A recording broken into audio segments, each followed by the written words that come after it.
मेरे भाइयों नमस्कार, जय माता की। मैं हूं पंडित दिनेश नारायण पांडे और आप देख रहे हैं अपना लोकप्रिय चैनल ग्रहवाणी। आपका हार्दिक अभिनंदन करता हूं, स्वागत करता हूं, धन्यवाद देता हूं।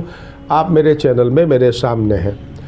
इस वीडियो में चर्चा है राहु 2025 की मिथुन राशि मिथुन लग्न वालों पर पड़ने वाले प्रभाव की। मेरे भाइयों, राहु ग्रह चालाक ग्रह है, इसको कोई धोखा नहीं दे सकता। ये स्वरभानु राक्षस का सर है, जहाँ पर आंखें हैं, दिमाग है, लेकिन शरीर नहीं। राहु जिस ग्रह के साथ में बैठता है उसका आकार ग्रहण कर लेता है, उसका स्वभाव ग्रहण कर लेता है, लेकिन अपने मूलभूत स्वभाव में कोई परिवर्तन नहीं करता है। जब नारायण अमृत बांट रहे थे तो वो स्वरभानु राक्षस ही था जिसने पहचान लिया कि भगवान श्री नारायण अमृत सिर्फ देवताओं को दे रहे हैं, राक्षसों को नहीं दे रहे हैं। यानी इस मौके को उसने पहचान लिया। ऐसे ही राहु प्रधान व्यक्ति जो होते हैं वो मौका पहचानने में बड़े शातिर होते हैं, बड़े अच्छे होते हैं और उनको कोई धोखा प्रायः दे नहीं सकता जिनका राहु बहुत मजबूत होता है। आइए चर्चा करता हूँ। 18 मई 2025 तक जब राहु मीन राशि में गोचर कर रहे हैं, आपके दशम भाव में गोचर कर रहे हैं, तो आपके राशि लग्न से अर्थ त्रिकोण में यानी दशम भाव में ये जो राहुदेव का गोचर है, दशमेश गुरु है और गुरु से 3-11 का योग बना करके तात्कालिक मैत्री संबंध बना करके गोचर कर रहे हैं। यानी राहु गुरु की राशि पर है, गुरु इनसे तृतीय भाव में है, 3-11 का योग बन रहा है। यहाँ पर जो गुरु और राहु के बीच में म्यूचुअल कनेक्शन है वो मैत्री का है, तात्कालिक मैत्री का है।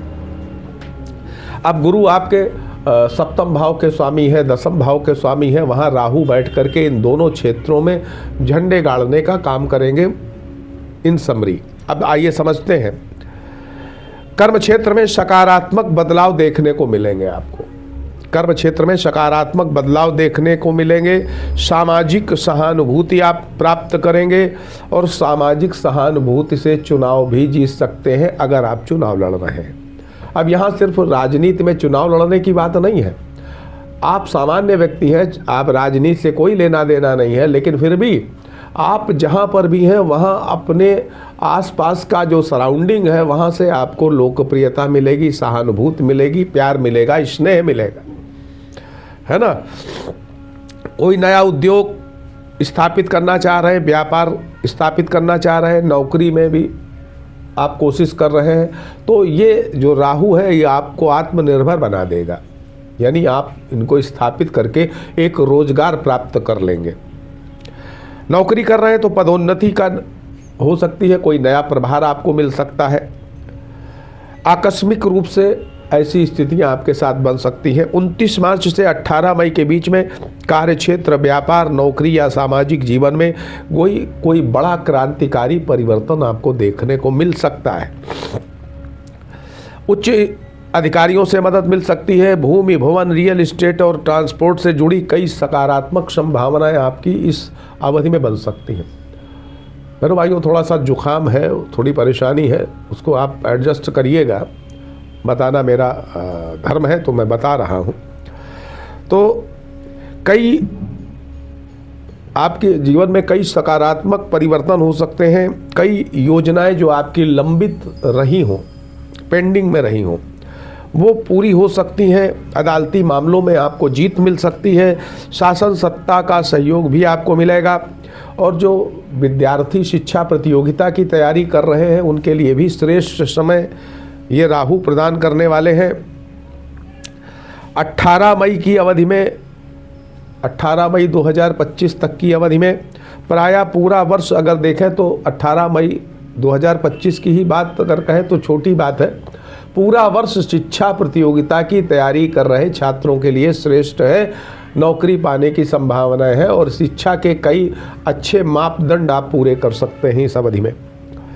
विदेश से जुड़ सकते हैं, वैदेशिक संबंध बन सकते हैं। ऋण लेने के प्रयासों में भी आपको सफलता मिल सकती है। आकस्मिक और विदेशी धन प्राप्त होने की संभावनाएं बन रही हैं राहु की कृपा से 18 मई तक। राहु आपके लग्नेश राशेश बुध के मित्र होने की वजह से सामाजिक आध्यात्मिक संगठनों से आपका जुड़ाव हो सकता है। देखिए, राहु आपके धर्म त्रिकोण में है, आपके अर्थ त्रिकोण में है ना। अर्थ त्रिकोण का मतलब परमार्थ भी और अर्थ भी, दोनों यहाँ संभावनाएं बनती हैं। ठीक है, तो सामाजिक पुनर्निर्माण के कार्यों से भी आपका जुड़ाव हो सकता है। राजनैतिक और कूटनीतिक क्षमता में वृद्धि होगी, क्योंकि जो मन है ना, चतुर्थ भाव मन है और उसके सातवां घर अंतर्मन है।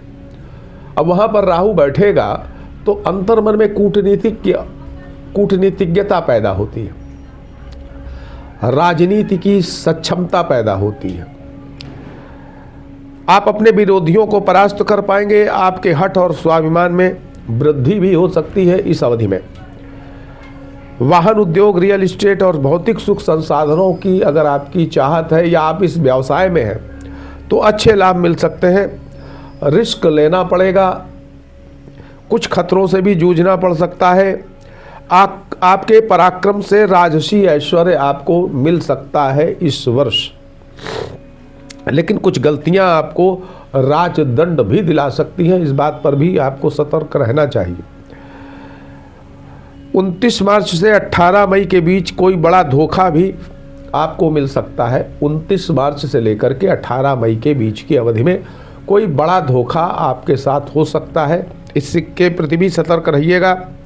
24 जनवरी से लेकर के 27 फरवरी तक श्रेष्ठ व्यापारिक लाभ आकस्मिक रूप से श्रेष्ठ व्यापारिक लाभ संभव है। इसी तरह 7 मई से 18 मई के बीच में भी आकस्मिक रूप से कोई बड़ा व्यापारिक लाभ आपको मिल सकता है। बहनों भाइयों, देखिए, संघर्ष तो बने रहेंगे, इससे इनकार नहीं किया जा सकता है। संघर्ष तो बने रहेंगे, लेकिन 14 जनवरी से लेकर के 18 मई तक का जो कालखंड है ये ऐसा है कि आप केवल एफर्ट करिए, प्रयत्न करिए और संघर्ष के साथ करिए। असफलता कहीं नहीं मिलेगी, हर प्रयत्न आपका सफल होगा, हर प्रयास आपका सफल होगा। ये इस साल की राहु की पॉजिटिवनेस है जो आपको बता रहा हूँ।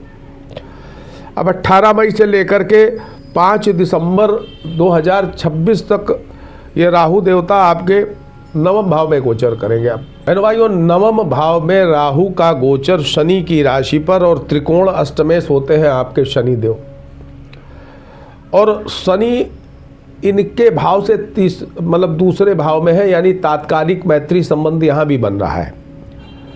राजा तुल्य ऐश्वर्य दे सकता है। शौर्य, पराक्रम, बल, बुद्धि और प्रतिष्ठा आपकी बहुत हद तक बढ़ सकती है। राहु जिस ग्रह की राशि पर बैठता है उस ग्रह के प्रभाव को बढ़ाता है। तो शनि क्या है, आपके अष्टमेश भी हैं और आपके भाग्येश भी हैं, तो स्वाभाविक है भाग्य पक्ष आपका मजबूत होगा। त्रिकोण का स्वामी होने के नाते शनि के भाग्य पक्ष मजबूत होगा। पर शनि अष्टमेश भी है, इसलिए इस अवधि में अनेक उतार चढ़ाव भी देखने को मिल सकते हैं। आपके स्वभाव में अकड़ बढ़ सकती है, इससे आपको बचना चाहिए। इस अवधि में अपने मजबूत प्रयासों से आप बिगड़े हुए और उलझे हुए जटिल कार्यों को हल कर सकते हैं, उनका समाधान निकाल सकते हैं, सफल हो सकते हैं। कुछ लोगों के अंदर वैराग्य और सन्यासियों जैसी भावना भी कुछ लोगों के साथ कमोबेश हो सकती है। अब सन्यासियों और वैरागियों जैसी भावना का मतलब ये है कि भौतिक सुख संसाधनों के प्रति जो व्यग्रता है, जो बेचैनी है आपकी, जो भोग की लालसा है, वो कम हो सकती है। राहु की प्रथम दृष्टि लग्न पर और वहाँ पर बैठे हुए हैं गुरु।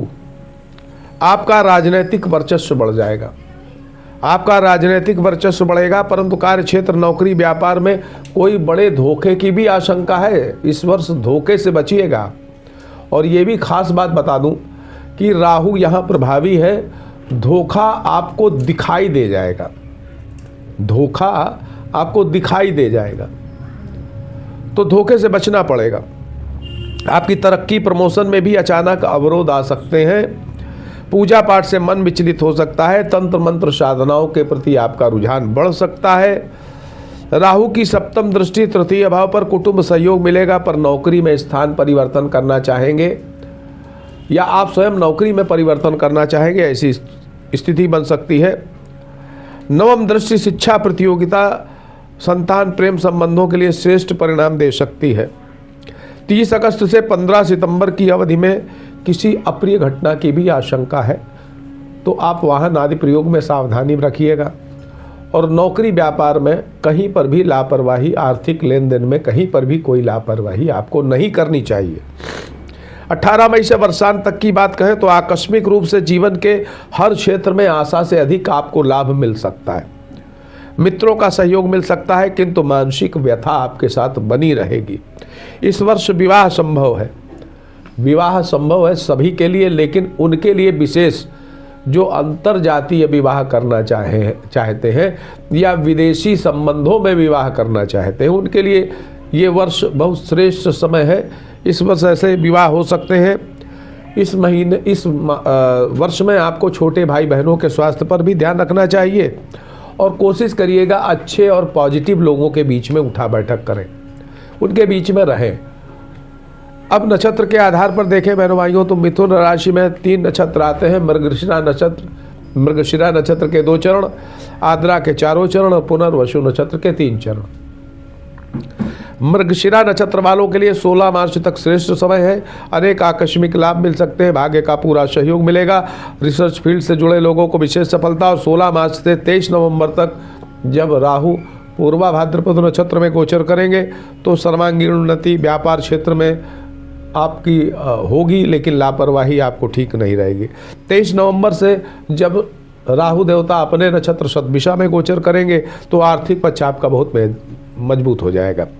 आर्द्रा नक्षत्र वालों को देखें तो 16 मार्च तक हल्के संघर्ष दिख रहे हैं। 16 मार्च से 23 नवंबर तक आर्थिक पक्ष आपका मजबूत रहने वाला है और 23 नवंबर के बाद आपकी सर्वांगीण उन्नति होने वाली है। पुनर्वसु नक्षत्र को देखें, जिनका जन्म पुनर्वसु नक्षत्र में, तो 16 मार्च तक आर्थिक पक्ष बहुत मजबूत, 16 मार्च से 23 नवंबर तक सर्वांगीण उन्नति और 23 नवंबर से हर मनोकामना की पूर्ति। कुल मिलाकर के मिथुन राशि वालों के लिए ये 2025 का जो राहु का गोचर है ये बता रहा है कि संघर्ष रहेंगे, पराक्रम करना पड़ेगा, लेकिन हर इच्छा पूरी करेंगे। वो आपके गुप्त प्रेमी, उनसे आपको धोखा मिल सकता है, जिन पर आपको बहुत विश्वास।